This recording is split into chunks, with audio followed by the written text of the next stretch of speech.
तीर्थक्षेत्र आळंदीतील वडगाव आळंदी रस्त्यावरील आळंदीचे प्रवेशद्वार असलेला सुपर बाजार परिसर या ठिकाणी कचऱ्याचे साम्राज्य पसरले असून तीर्थक्षेत्र आळंदीतून 8 जुलै रोजी श्री ज्ञानेश्वर महाराज पालखी सोहळ्याचे प्रस्थान होणार आहे।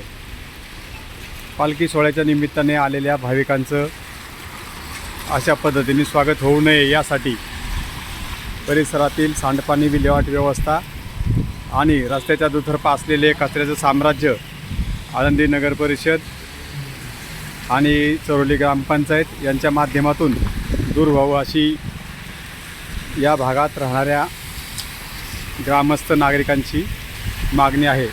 सध्या पाऊस सुरू असून पावसाचे पाणी हे रस्त्याच्या मधूनच वाहत असल्याने येथील सांडपाणी वाहू नलिकांचा अभाव दिसून येत आहे।